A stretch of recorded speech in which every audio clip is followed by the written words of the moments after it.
Our next guest is one of the most powerful people in the world of advertising, and his work has been celebrated in the pages of the New York Times, Wired Magazine, and on ABC's 2020. And when he's not shaping images, he co-owns a liquor company, writes a column for the New York Observer, and pens relationship books. Richard Kirshenbaum, the hardest working man in advertising. Welcome to the show. Thank you for having me. It's so delightful to be here. Okay, so how do you juggle everything? How does this work? And why isn't one job just enough? It's not enough. And I say to my kids, I have 3 kids, it's all about time management. Time management. It's, you know, you sort of have to do everything every day. So if you work on things specifically a little bit each day, then it comes to fruition.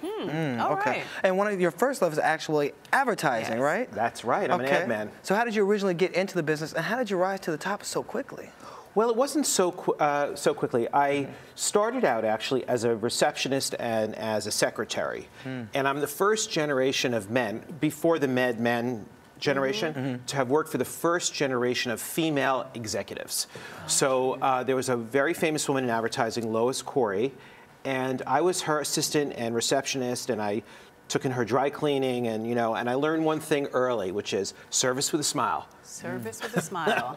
Wow. Did you ever get tired of doing that? Like, I'm better than this. I don't need to be a secretary. Well, when I graduated from college, a lot of my friends, because I used to answer the phone, people would say, you went to college to be a receptionist, and I always felt that I was taught and brought up that a hard day's work is a good day's work, and that's what my parents instilled in me. So, and then I decided when I had my first advertising company, I would often put the young guys on the phones, and if they had a problem with it, then I knew they weren't for me. They weren't for you. Very important. So the advertising world has obviously been captured on film countless times, and Mad Men is a huge runaway hit. Yes. It comes to an end this season. Why are viewers so preoccupied with the world of advertising?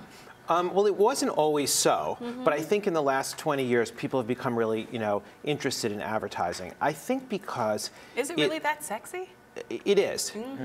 Mad Men is very realistic. I have a hard time watching it. Really? Do you know what I'm saying? Those same scenarios happen to you? I really do. Yeah. Oh, wow. And I think that, I always call myself Don Draper Baum. I like that. But you know what I'll say, I wear a suit. No, but truthfully, the drinking and the affairs and all that kind of crazy stuff really does happen. Are you Wow. kidding? Yeah, it does. It does. Well, how do you think the world has changed since you first entered it, especially now that the internet's available? Has that changed the world a lot? Well, the digital world, I'm wedged in between the original Mad Men world of like the creative revolution, where I knew a lot of those people, and also the digital world. So I'm sort of like wedged in there. And so it's been really interesting. The world has completely changed. Yeah, the whole business model Yes, has been it's really upended been in a way. 100%.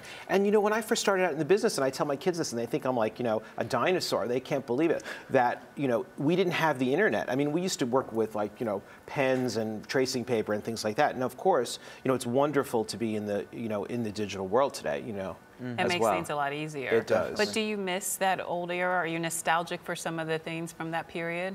Yeah, especially drinking at lunch. Yeah. When I got into the business, the old guys and women, some of them, used to like knock back like, whiskey and like vodka. It was crazy, and everyone was wasted. But the truth of the matter is that people, then it became very, PC, like, no one drinks anymore. So now I always say I have a glass of wine, and I say I'm upholding a long tradition of drinking at lunch, like advertising. All right. Well, speaking of drinking, let's talk about rum, because your business partner is, of course, music legend Chris Blackwell. So how did you guys link up, by the way? My best friend in the world, one of them, because I have 2, he was getting married at Goldeneye. Chris owns Goldeneye in Jamaica, which is the most amazing resort, the former home of Ian Fleming. And right? yes, who wrote all the Bond novels there. Of course. And so Chris, my friend, got married, and I met Chris, and then Chris and I became fast friends at the wedding. And then, I had this idea. I said, have you ever done anything with your name? And I had handled Hennessy and Moet and Chandon. So he said, so we went into business together. And so Chris and I started this company, Blackwell Fine Jamaican Rum. I love Jamaica. Jamaica is like the best. And of course, as you know, Chris discovered Bob Marley too. So, I mean, he's the man. I love Jamaica too. And this is Jamaica in a glass. I can't wait to drink it. It is Jamaica in a glass. All right. Wow. Well, let's talk about your column, Isn't That Rich? Now, Sex and the City started off as a column, and it grew into a television franchise and a hit film. So, tell me, Isn't that rich? Are we going to see it on the big screen? Are we going to see it on the small screen? We are. The book, which is coming out in June, I have it right here, which is already on pre-order on Amazon and Barnes & Nobles, is based on the column "Life Among the 1%." As what we like to say is, as sex was to Sex and the City, which started in the Observer, money isn't that rich. So everybody wants to know what's going on in Fifth Avenue and Park Avenue and the co-ops and all that kind of stuff. And since I live there and I see all the ridiculous behavior, I decided that, I was going to do a commentary on it. And it's gotten me into a lot of trouble, too. Really? I bet. Really? A lot of high-profile people are coming after you? Yeah, like, the socialites, some of them, kind of diss me, and they're all pissed that I'm, like, writing about them. It's hilarious. I mean, very fun. Well, don't be deterred by that. We still like reading it, so keep doing what you're doing. Thank you. Thank you. Richard Kirshenbaum, thank you so much for being here. You've been fantastic. We'll be reading you. We'll be drinking your product. We'll be looking at your ads. We're doing all sorts of Thank you so much. It was really a pleasure. Thank you. Thank you. And we'll be right back with more Rise 360.